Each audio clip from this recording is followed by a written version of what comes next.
Hallelujah. Hande kuna Corinthians wekutanga chapter number 2 verse 9. Tigozobata zvakare Isaiah chapter 43 verse 18 and 19.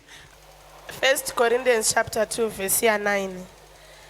Asi sezvakanyorwa zvichinzi, izvo zvisina kuonekwa neziso kana kunzwikwa nenzeve nezvisina kupinda mumwoyo womunhu, ndizvo Mwari zvaakagadzirira vanomuda. Verse 10. Yatopera shigumira ipapo. Chiendai kupa verse pana Isaiah 43 monditangirawo pa 14.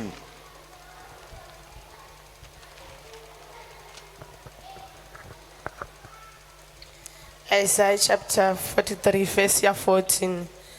Zvanzi naJehovha, mudzikinuri wenyu, mutsvene waIsraeri, ndakatuma vanhu Bhabhironi nokuda kwenyu, ndichavaburisa vose vachitiza, ivo vaKedhia muzvikepe zvavo zvomufaro.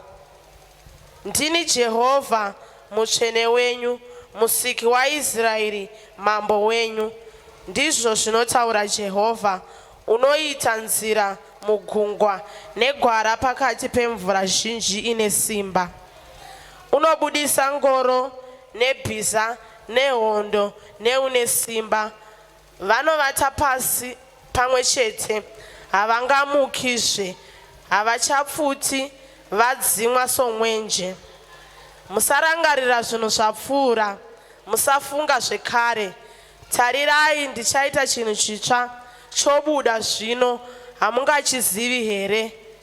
Ndichaita nzira murenje nenzira musango.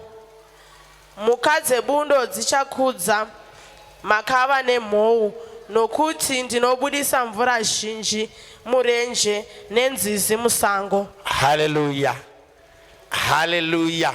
Mwari varopafadze kuverengwa kwevhangeri nemuverengi waro. Itirwai zvakanaka muchitiwo ndinogamuchira kwete kungofamba. Hallelujah. Nyaya yatiri kufamba nayo mwaka uno ndeyekuti creating my own season.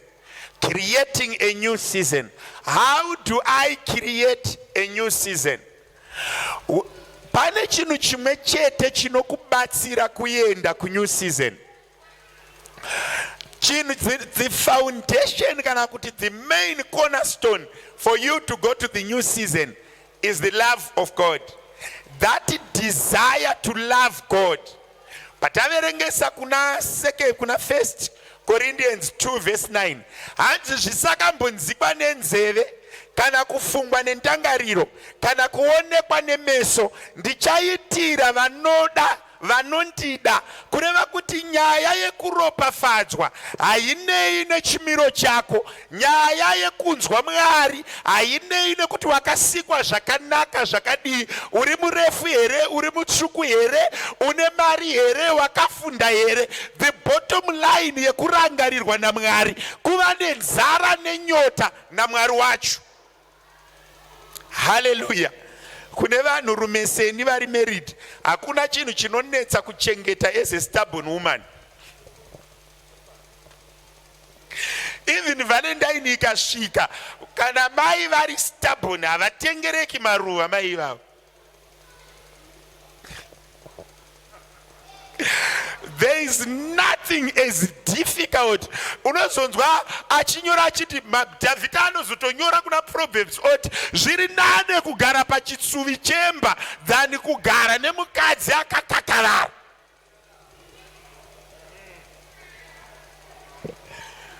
Ndiitirewo ti hamuna makumbo here? Hamuna makumbo? Murume mukuru hamuna makumbo?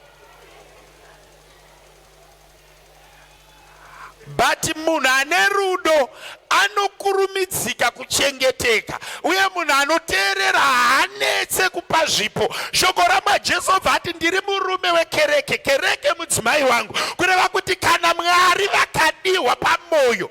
Une vanhu vari kupinda muchechi, vogara muchechi, vorarama muchechi vasingadi Mwari but vachitsvagwa kuzovigwa kana vafa kana kutsvaga shamwari. But ndiri kuti kana wauya kuchechi kuti uende kunew season, ida Mwari uchirevesa, ita moyo nebasa raMwari, iva naJehovha pamoyo, ziva chavavinga kuchechi, ziva vekufambira. Ndoda kudzokorora futi, handiendi kuchechi kwacho kune makuhwa. That mentality has killed our miracles. That mentality has killed our blessings. Ndiri kudzoka kwauri ndoti patiri kukirieta mwati wako. Unonzwa Mwari vachinyora uku vachiti ndakuita a new thing, a former thing. Hanzi maChaldeans kwaigara vaIsraeri ndakuvabuditsa mumufaro wavo, ndonyararidza zvese, ndokuchengeta iwewe Israeri.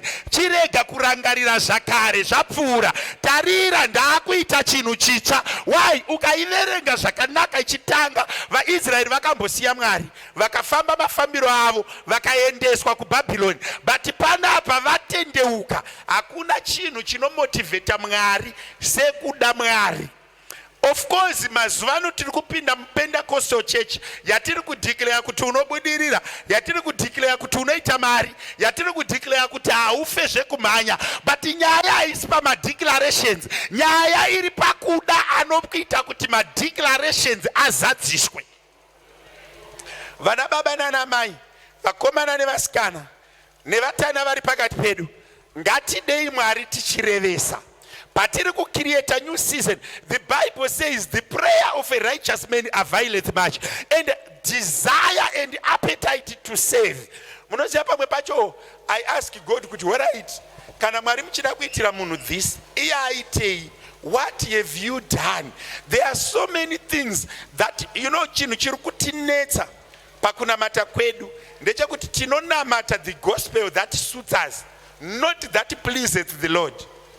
Kunamata kune mamwe ma-areas anorwadza. Bvunzai nini? Kunamata kune mamwe ma-areas are so painful. Ekuti if you don't love God, you are not able to do them. Kana usingadi Mwari uchirevesa, zvinonetsa kuita. Hallelujah. Hallelujah. Ndiri kudzoka kwamuri ndoti hanzi ndichaita zvisakambonzikwa nenzeve, kana kuonekwa nendangariro, kana kuonekwa nemeso, kana kufungwa nendangariro kune avo vanoda Mwari. Kwete vanoda makuhwa, kwete vanoda miracle, kwete vanoda mota, kwete vanoda ndege. The bottom line of a blessing is to love God.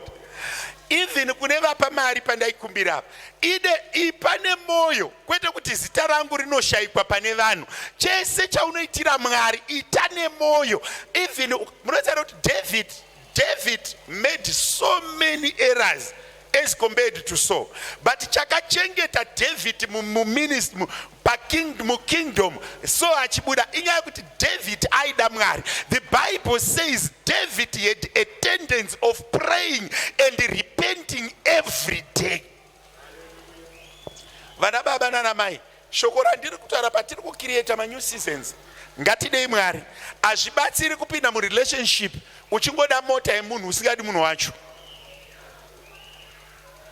Let's not get in a relationship with God for the benefits, but let's get in a relationship with God for the sake of loving God. Kuda Mwari tichirevesa, ngatidei Mwari tichirevesa, pamoyo pedu ngapazari nekuda Mwari. I want, and this is how best do I drive this, but my message today is not even long and it's not even meandering, it's straightforward. Ngatidei Mwari, matiri ngamuve nekurevesa kuda Mwari. Munoziva kuti I pray a lot. Prayer is my life. I live in prayer. Pamwe pacho ndikawarairwa ndinemi mukadriva neni, ndikawarairwa munotoona ndakunamata muchifunga kuti kutaura nyaya. I pray a lot, but chinhu one chandakadzidza, burden yekunamata inouya pamusoro pangu nenyaya yerudo. I can tell you kuti muno mumakawanda zvakadai neuwandu hwenyu so pane mumwe munhu kuti akaita musoro dzangu hope hadziuyi. Why? Ukaratidzwa rudo, ukaratidzwa support, ukaratidzwa value, you do more. You always do more to people that love you. You always do more to people that appreciate you. We need to appreciate what God has done to us. Chinhu chatadzisa vanhu kunamata Mwari vachirevesa, the spirit of greediness. Ndakabvunzwa neimwe hama inopindira Cape Town zvikanzi mufundisi ndinokufollowa hangu muchinamata nemasermons enyu.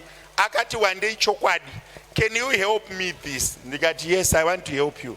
Zvikanzi zvinoita here kubvisa chegumi che1 million. Ndikati maamuchira kudii baba? Zvikanzi ndachikofunga ndokuvapoya ndavapa because the church is even struggling. So even if I give them 35, they will be happy. Ndikati oh, all right. Vandabvunza ndikati muri kubvisira chechi here kana kuti muri kuzadzisa murayiro? Vavamboti zi baba zvinonetsa, so zvinonetsa kubvisa 100,000 yako pavanhu vasina kufunda pachechi pacho pangozara maboard member asina kunyatsofunda, so saka kuvapa 100 they may not be able to use it efficiently. Ndikati chichengetai yese mari yenyu, chiregai kuendesa hafu nekuti hachisi chegumi. Imi idyai yese. Kana maendesa, handiti mati ndinotaura chokwadi, kana muchiendesa muri kuendesa yese kumadofo iwayo. Kana musingaendesi mobva madya yese mosiya madofo neudofo hwawo. Iwe ukuita murangariro wekugona kuanalyza chakasikwa naMwari kusvika pakuchilebhula kuita dofo, ndopatotangira problem yekusada Mwari. Kuti mumwe munhu akaiswa muofisi naMwari anomira paaritari yaMwari, iwe unoona udofu.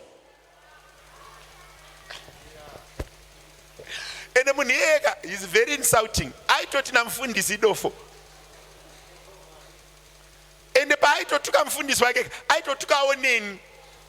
Saka aitotaura nerimwe dofo rake. Uchizoona kuti wambondiita dofo mangwana onzwa musoro kuti baba nditurike uruoko, ndotaura nendimi, Mwari woti mwanangu siyana naye, uyu haakude uye haandide. Vana baba nana mai ndiri kudzokera kwamuri, vakomana nevasikana, even ndikaita mistake semunhu, but ngatirege kubva pakuda Mwari. Moyo yedu ngairevese patinoti tinoda Mwari. Patinonamata ngatisazviitira vanhu, ngatizviitirei Mwari vamasimba ose. Musharukwa ari kuseri kwezuva haanyepereke kana kuchitwa, haataurirwe makuhwa. Musharukwa anoziva tisati tafunga, kwatakaswera nekwatakarara. Musharukwa unoziva. Rudzokorazve vana baba nana mai patiri kucreate maseasons matsva, patichazoramba tichidaidzira tichiti I am expecting a miracle, I am looking for a miracle, the Lord is my provider. But you must love the provider. You must love. You know what? I love kids. Never know Sunday school. Do you know what they say to me?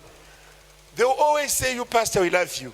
Not vachitorevesa ukaita mwana kumbaka unonzwa did we love you, did you do this. Pandakakuvara musoro wainyatsa kuti ngaingoti akaona ndisina bharet otoya ovhara kuti did I can't look at that. Unonzwa kuti pane pamwe pekuti ukada Mwari, that appetite yaivanana Nehemiya yekuti aitadza kudya patafura yamambo, basa raMwari risati rafamba zvakanaka. How do I love God? Love God's word. Love men. Rega kuitira utsinye anyone akasikwa naMwari. Don't be in a position kubata mboni yeziso raJehovha. Ukaitira munhu utsinye hauzivi akaropafadzwa neasina, unobata mboni yeziso raJehovha. Kana makunamata Mwari, patiri kucreate new season tichipedza fasting, I want you to love God uchirevesa. Munoziva kuti machechi are dominated nepolitics. Machechi are dominated nenyaya dzevanhu. Machechi are dominated nemacharacter assassinations. Machechi are dominated neneglection. Machechi are dominated nekurwisana pamari. Who has more money? Who has more influence? Who dresses better, who eats better, who is staying where. But I'm saying the purpose yekuuya kuchurch ndekuti ngatidei Mwari tichirevesa. This is a platform to pray. This is a platform to love. This is a platform to raise our voice to God. But tiri create a new season. Let us have the pure love of God. Let's have the true determination to love God. Do you know kuti pamwe pacho ka vanhu vazhinji tiri kumira paya pekuti minamato yedu haipindurwi, tinotsanya minamato yedu haipindurwi. There are certain basics that a Christian must do. You must never ever participate in anything that fights God's work. You can't be belonging and destroying the same kingdom. You can't be belonging and stay. You are a family, ne? Kumba kwedu kwatinobva tine mhuri, tine cousins, tine brothers, tine nuclear family. Ukaona muri mumhuri sababa namai nevana muchibirana pachenyu,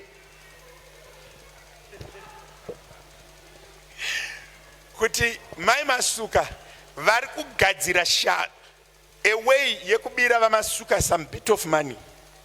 Mai Masuka, baba Masuka vari kutsvagawo nzira yekuvhara mai Masuka on a certain money. Tadiwawo ari kupinda muchikwama imomo, ari kudawo kuedza kutora some sort of money imomo mumari iyoyo, akatumawo chingwa anotorawo 2 rand. Tawana ane achitorowo imomo akaiona iri pasi anoisa muhomwe. Can that family stand? Is there unity? Is there love? A family divided against itself, it will not stand. Patiri kunamata Mwari vanangu, patiri create a new seasons edu. Let's have a clear conscience. Let's have true love for God. Bible rati kuneva noda Mwari. Chinu chino excite Mwari maningi. Inyaya chinu chinonzi trust. Trust God in your things. There shouldn't be anything chaunoti ichi ndoita ndega Mwari havapindiri, ichi achina Mwari mukati. Vanhu vazhinji vanoinvolva Mwari paurwere, vanoinvolva Mwari pane zvimwe, Mwari pane zvimwe, but pamari yavo nepacharacter havadi Mwari. Ndandichizvifunga makuseni ndikati sei matheme atinouya navo gore negore asingashandi. Ndini here ndine problem kana kuti ichurch ine problem. Pamwe pacho ukazora mafuta uine tsvina haana mire. We need to seek God. As a pastor, I fully appreciate that we all have our weaknesses. We are all repenting every day. But ngatirege kupererwa nemweya wekuda Mwari. Pane mibvunzo yandinogara ndichibvunzwa nevanhu, and that I'm hardly criticized about. And this year ndakutanga nayo. Many people says, why do I insist on tithing? Why do I push people to tithe? You will never love anyone when you don't give them money. Can I repeat that statement? You will never love anyone that you don't give money. Anyone you love, you give. Love is equivalent of giving. Love is not love until you give it away. How do you give love? You express it by giving. Ndakaona kuti challenge yatinayo pabasa raMwari inyaya kuti one, people do not want to give God. When they give God, they give the least they have or things that doesn't pain them. 2, when people are lazy to acknowledge God's presence. Pakuda Mwari, I want you to review your prayers. Mwari ndodawo motikari, Mwari ndodawo mari, Mwari ndodawo utano, Mwari ndodawo this, Mwari ndodawo promotion. Pane minamato yatinofana kuita inonzi adoration. The art of worship. Kupinda prayer usina chauri kukumbira. Wombobudawo misodzi yekurumbidza Mwari. Why? Because he stays in his. Do you know kuti whatever is happening in the spiritual manifest in the physical? Nyaya inonzi appreciation. vanhu vazhinji, they don't have an art of appreciating God. They've got an art of asking God. Mukati ngatikumbire 1 hour uchinamata, ukati ngatirumbidze Mwari 2 minutes wakutoshamura nyaya. I've learned this in my life. Ndikanyanya kuomerwa neupenyu kana zvinhu zvisiri kundiitira zvakanaka, ndo pandinoimba vana masongs anoti munoshamisa ndimimesa. Pamwe pacho you don't really need to beg. You need to repeat what God can do. You need to glorify God. You need to magnify God. You need to adore Him. Ndo paya pakuti uri wega unofanira kuimba masongs tinaye Mwari wezvishamiso, tinaye Mwari weminana. Pamwe pacho paunomerwa neupenyu rega kuridza tsamwa, rega kupinda muattitude yevanhu. Inini I always say to people, no matter how hard you step on me, I've learned one thing. If people step so hard on you, the best way to fight them, pindam prayer. Don't get into the prayer to curse. I curse them, I bind them, I curse them, I bind them. In the name of Jesus, I send afflictions to them. In the mighty name of Jesus, I say leprosy upon their skin. Those are not prayers of people who fear God. You don't solve problems by them having leprosy. Pinda mu prayer unamate Mwari.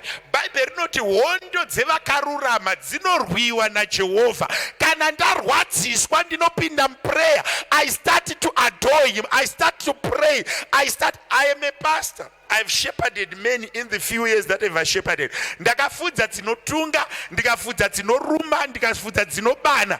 Umwe munhu unomuitira zvakanaka, so wapedza kumuitira zvakanaka, the reward is to go and say negative things.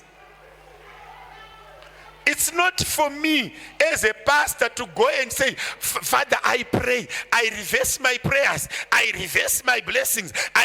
No, you go in a prayer room, you worship God. Can I tell you, the Bible says the more they oppressed the Israelites, the more they prosper. The secret of prosperity is not fighting. Praise the God, love God. Vanoda Mwari havaroyeki, vanoda Mwari havapwanyike, vanoda Mwari they will never crack, vanoda Mwari they will never be destroyed, vanoda Mwari havatukike. If you want to put a hedge of protection upon your life, love God.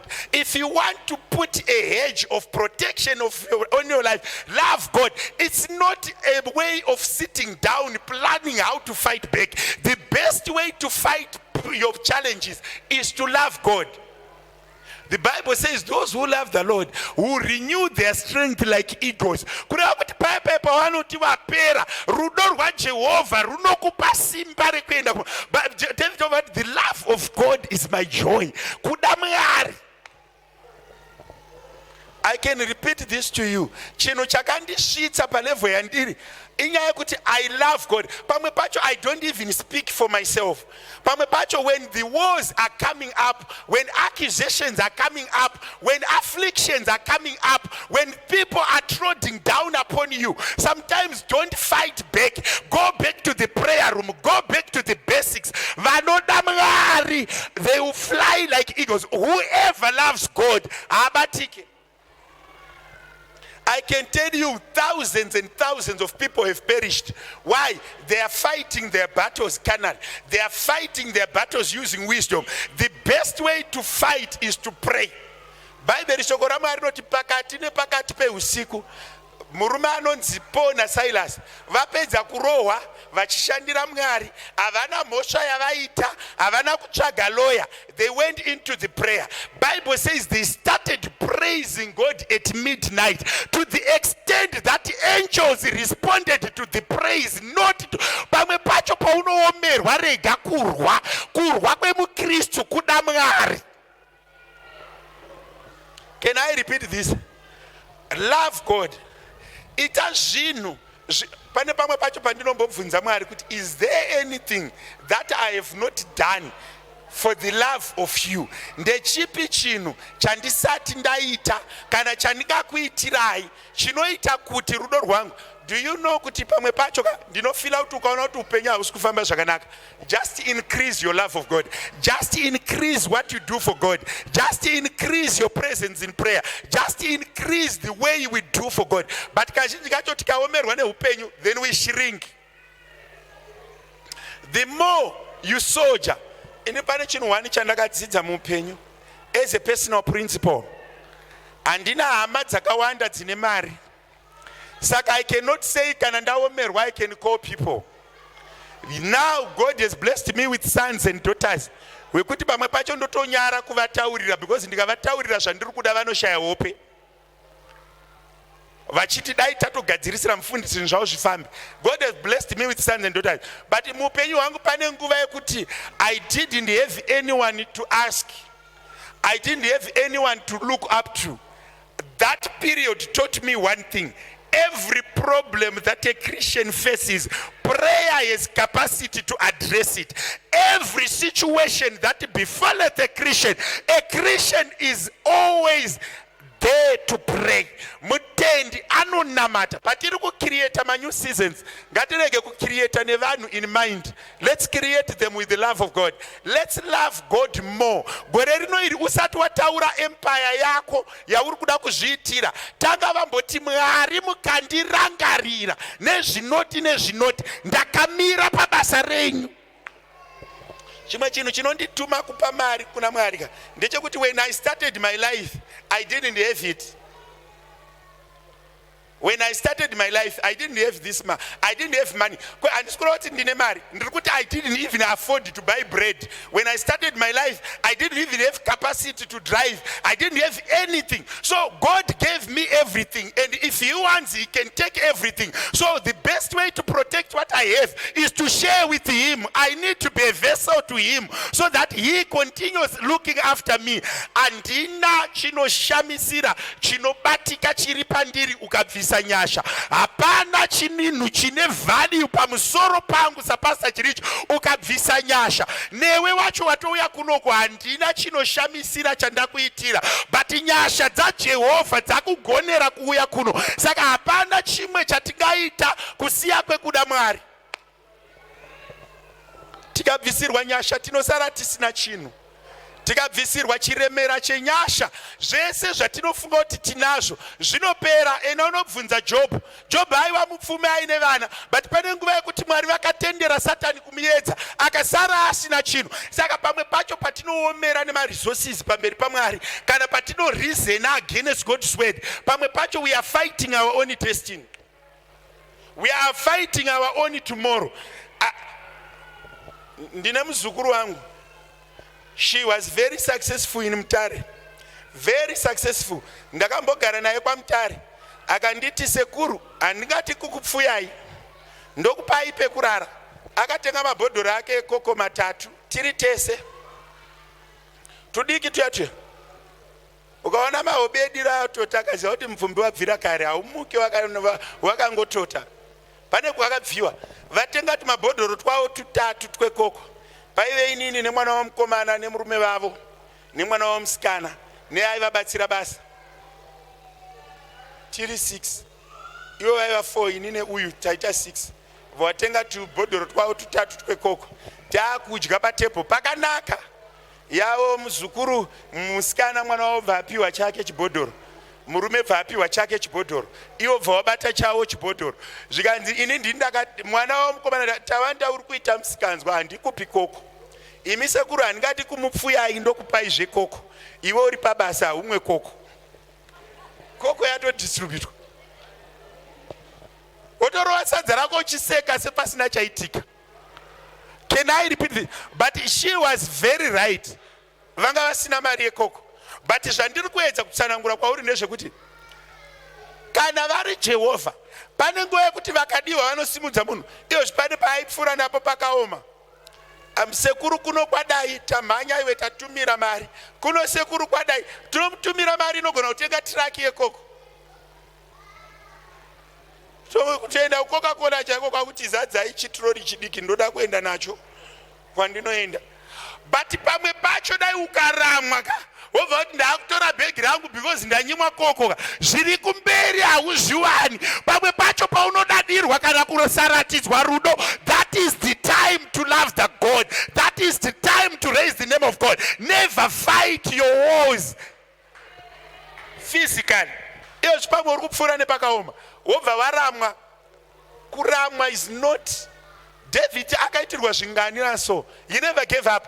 He never gave up the love of God. Even paakaisirwa so muruoko rwake, anoti what God has used, I will not attack. Haana kumuuraya. Pamwe pacho tiri kuti taisirwa muruoko rwedu touraya vanhu kana kupfidzisa vanhu vari at our disposal. Nyambisirwa, we are killing our destiny. The love of God. I repeat again. Mangwana nano ndiri kuti, how do you create your own? It's loving of God. Iyo zwero unozoti pamwe pacho ndovuka pamwe ndosaka ndakazombomwa koko muupenyu hwangu zviri excessive. Waiti ukaitarisa kuti pati koko yaitomboshamisira kai. Ndakutoenda kubasa zvangu mazuva iwayo. Koko yacho ndaigona kutenga but kungoudzwa uso kuti ndiri kukuchengeta. Saka handikupi. Anonzi ndiri kuchengeta language ino hani ndiri kumupfuyai, chinopfuyiwa ihuku. But we are buddies, very close buddies. Every day ndomubvunza, mamuka say, aipfuura nepanorwadza. Be a custodian. Be chinhu chandiri kuedza kutsanangura kwamuri chinhu one. Never ever have reservations pabasa raMwari. Never ever have limitations pabasa raMwari. Even mari ukaendesa yakawanda zvakadii kuna Mwari, it will never be a loss. Can I repeat this? It will never be a loss. Unoda chinhu wani chandogona kukuudzai, mukauya muchida zvese zvandinazvo ndokupai, as long as you don't take this God from me. Can I repeat this? Kuda Mwari ndiwo pekutangira kurarama. Patiri kucreate ma new seasons edu, ngatiacreate takazara nekuda Mwari. Pamwe pacho we don't really need kuita zvinhu zvinoshamisira kuti tisangane naMwari. Tabitha akangorangarirwa nenyaya yekuti aingoruka majuzi, kwete for business, but ayarukira for the love of God, for the power of God, for the grace of God. Never ever be tired of doing things for God. The more you do, Mwari hauna chakanaka chaunoitira Mwari vakakanganwa. Can I repeat this? Anything that you do, ukaita chakanaka, Mwari denga rirambe rakanyarara. Vanhu ndo vanokanganwa, Mwari havakanganwi. Never be tired of doing good as long as it is for the kingdom. Can I repeat this? Patiri kucreate ma empire edu. God works this way. If God wants to bless someone, he uses someone. Ndaimboudza mumwe munhu ndikati pandakauya panapa inini sapasa Jirichi ndichitanga kuparidza panapa, pane vanhu vakatosimudzwa kuti ndikwanise kuparidza. Why? God knows I don't go kubasa. Saka vakatounza varume nevakadzi vanotopiwa mari kuti inini ndiparidze. What God does, if you want to raise someone, he uses a vessel. So you must be a vessel of God's work. Why? When your heart is willing and you are obedient, you attract God's blessings so that the kingdom may continue to go on.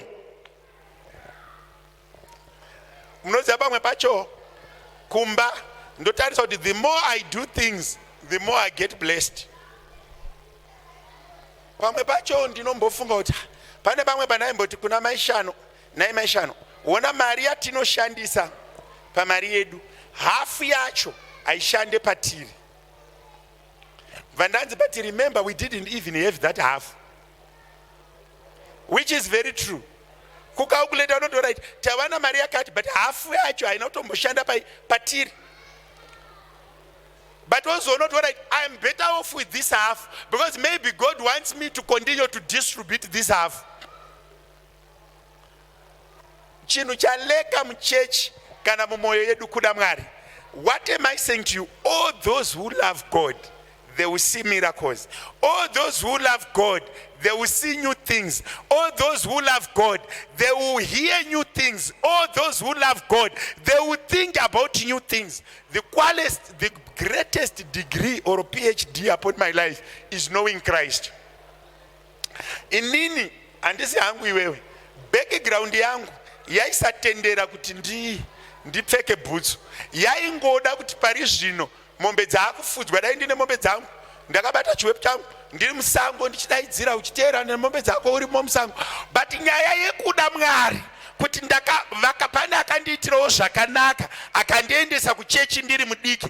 The love of God has taken me this far. It's a tried and tested recipe. If you love God, you will never perish. If you trust God, you will never fail. Hakuna akavimba na Mwari akanyadziswa. Mwari havada. Chandiri kukukurudzirai patiri kutanga gore rino, vimba naMwari. Do everything what you can do for God. Kana muri kumba mchita zvepfuma yenyuka, tenderanai kuti zhinji ngatiendesei kubasa raMwari. Pamwe pacho ndinombotarisa so kunoti, all right, if God was not willing, tingadai tiri kupi? Inini I preach looking at my life. Wombotarisa kunoti, all right, certain things that we have, we didn't deserve to have them. So when David ndinombofarira statement ya David yekuti mweya wangu rumbidza Jehovha, nezvese zviri mandiri ngazvirumbidze Mwari. Chese chiri pandiri, makumbo angu ngaarumbidze Mwari, tsoka dzangu ngadzirumbidze Mwari, maoko angu ngaarumbidze Mwari, vana vangu ngavarumbidze Mwari, mari yangu ngairumbidze Mwari, pfuma yangu ngairumbidze Mwari, chese chiri mandiri ngachirumbidze Mwari. Uncompromised love of God. Idai Mwari. Vanangu, I will tell you this and I will repeat this. Hakuna akavimba na Mwari akanyadziswa. Hakuna akaenda pamberi pa Mwari akanyadziswa. Hakuna akadana kuna Mwari vakaramba vakanyarara.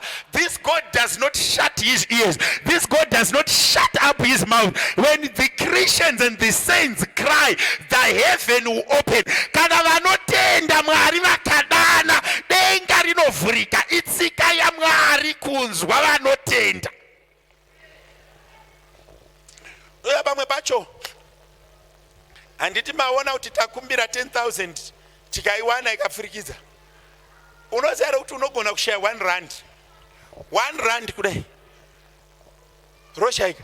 But ndiri kuti kuda Mwari, ndakadzidza kuti haugoni kutsvaga murume by wisdom, haugoni kutsvaga mukadzi by wisdom, haugoni kutsvaga mari by wisdom, haugoni kuwedzera a day rekurarama by wisdom, haugoni kutiza zvirwere by wisdom.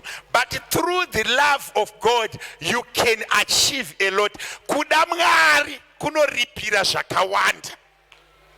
Handisiva hangu kuti message yangu iri kusvika kuvanhu vangani, but ndiri kuti when you love God in truth, in reality, with all you have, God will never keep quiet for you.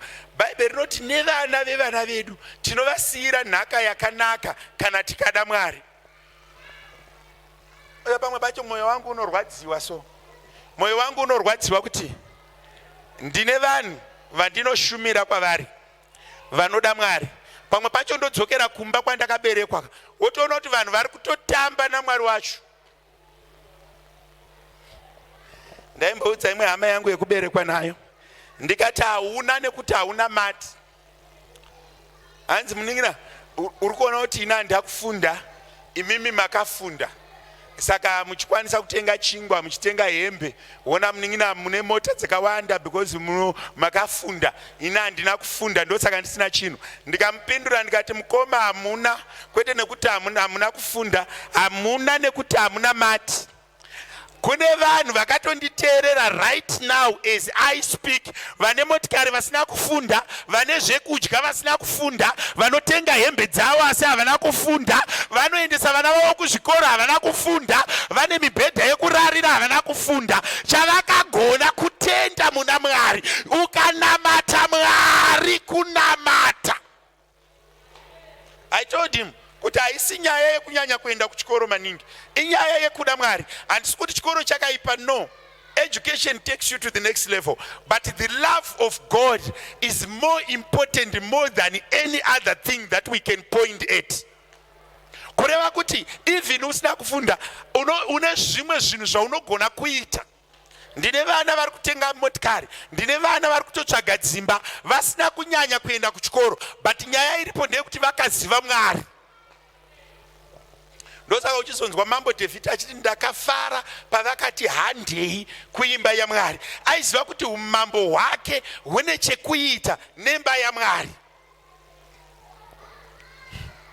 Unoziva ndaibvunza Mwari rimwe zuva ndichinamata ndiri ndega, ndikati what should we do for us to remain prosperous? Pane recipe yandakadzidza muupenyu. When I have money, if I have money, there are three things that I must not ignore. The first one, I must not ignore the work of God. Second one, I get resources for the family. The money must be spent by the family. The third one, I must save. Ndine financial people here muno. Ndataura zvinhu zvitatu, mazvinzwisa. First, ndangobata mari. Kungobata mari muruoko rwangu. Chekutanga, ndinofunga basa raMwari nemunhu waMwari. Chechipiri, my family, my immediate family. Even ukaita lump sum isine ine church, kana unofunga kuti haine ina mufundisi, ipapo pane yamufundisi, pobva paita yemhuri, pobva paita saving. Rega kudya mari kunge anonzi machi zita racharavatiza mapirisi amunopiwa aya anonzi chi antibiotics ekunzi complete the course in 7 days. Usadye mari kunge antibiotic inoti complete the course in 7 days. Haingoti complete the course, itorine mazuva. Complete the course in 7 days. Don't spend money like antibiotics. Uye mari yenyu kunyangwe ikawanda sei, ikashaiwa covering yebasa raMwari, munoitenga nhasi mobva mabirwa mangwana. Mota yacho. Imba yedu yatakatenga iyi, akatitengesera murungu wacho ainzi Groko.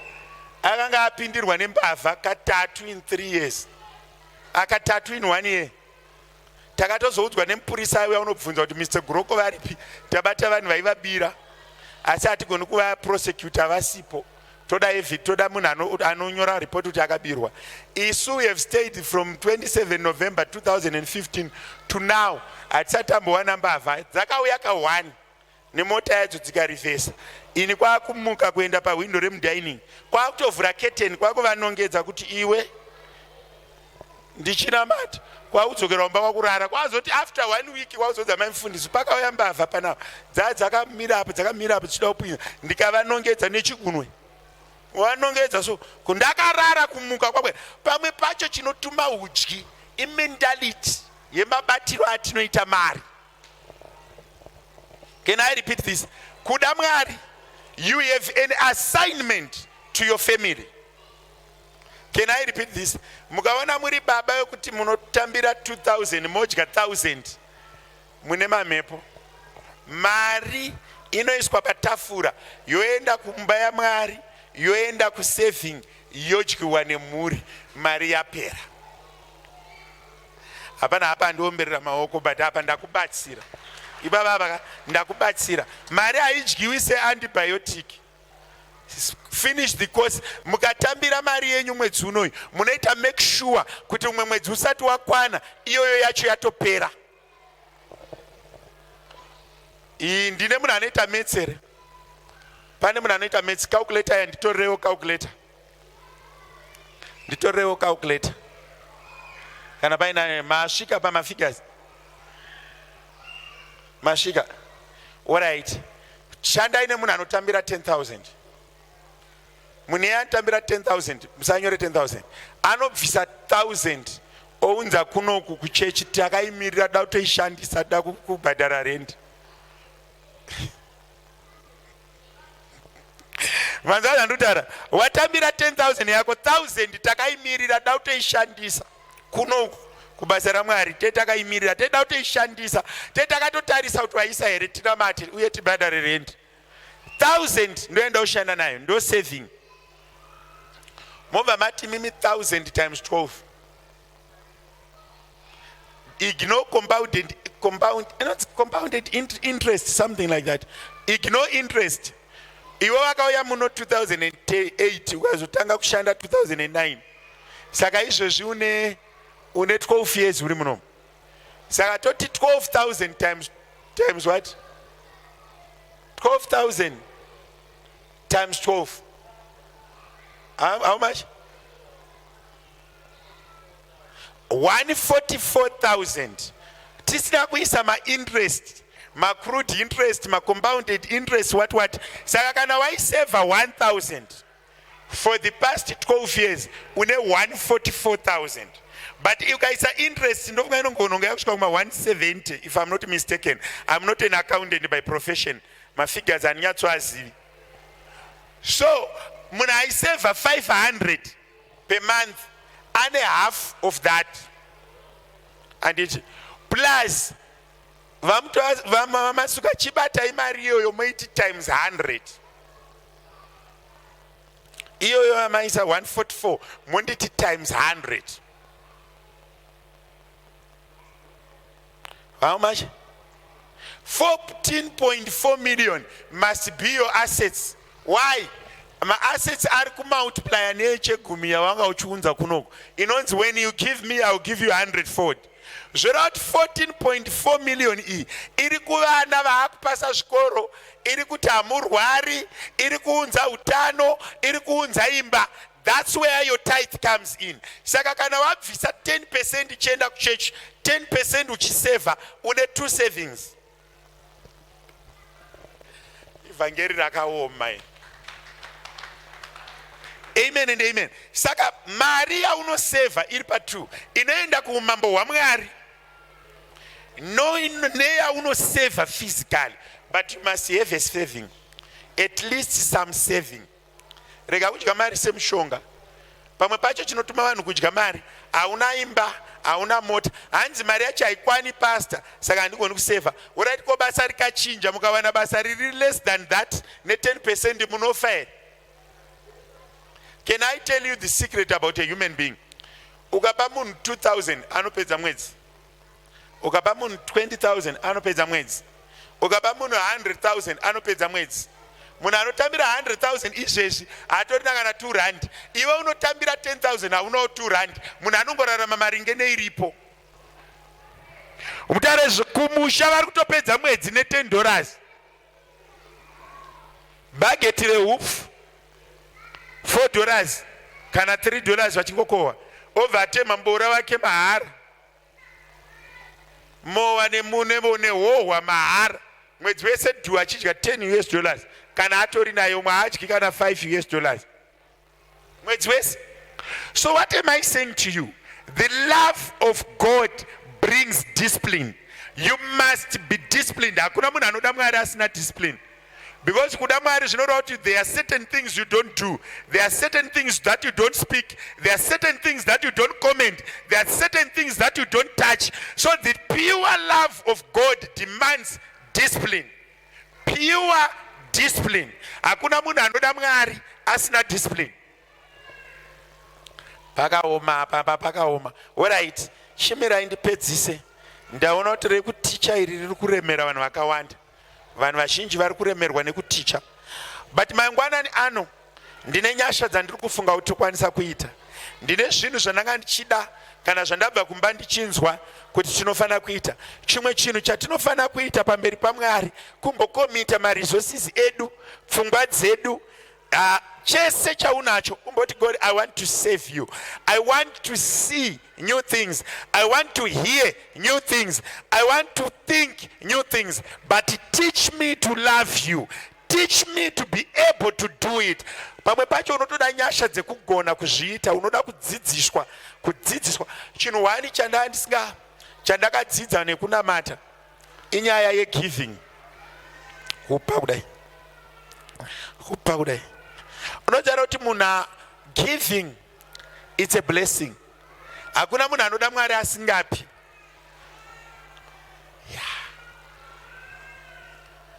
Pane imwe song yacharamba ndichida kuiridza, vati tiri matraditionalist takajaira kunzwa yanoti hanzi kuchechi tinoenda, kumba tinoenda, but takaguma rini kunzwa Mwari.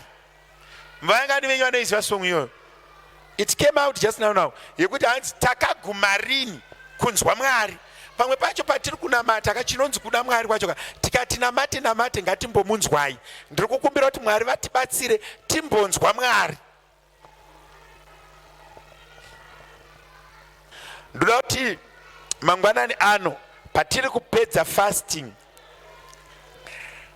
usually ndinoita declarations ezvatinobata, but this time ndoda kuti mbosvika panguva yekugona kukomita kuda Mwari. Bible rinoti ndikaona Mwari ndikaziva Mwari ndakwana nezvinhu zvose. You know, when I started kunamata ndiri mudiki, pane zvinhu zvakawanda zvaindinetsa. Tinombodzidzira kuda Mwari. We want to create a new season.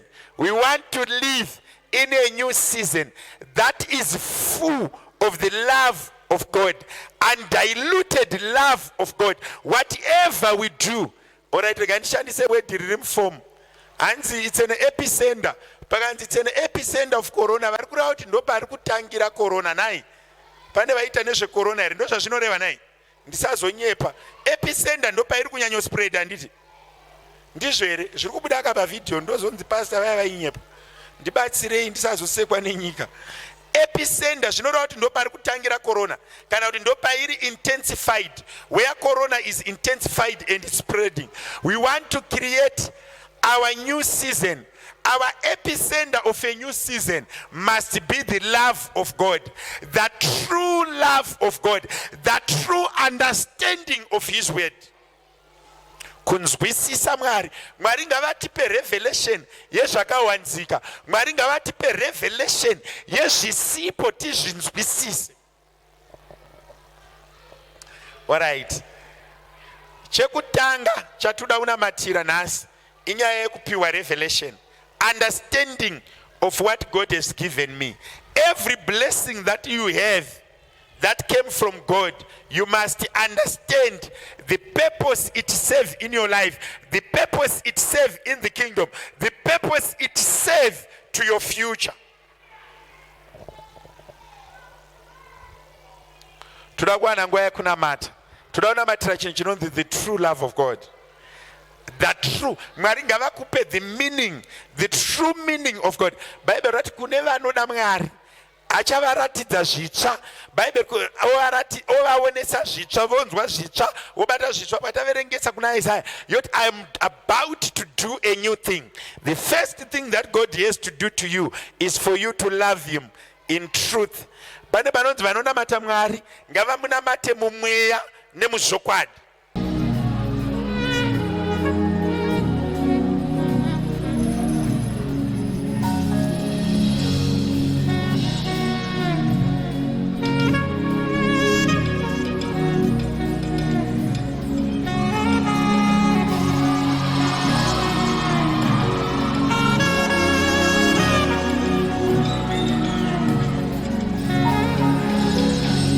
Moyo musha diri washe ndodakura irwa nemi kuchengeta shokore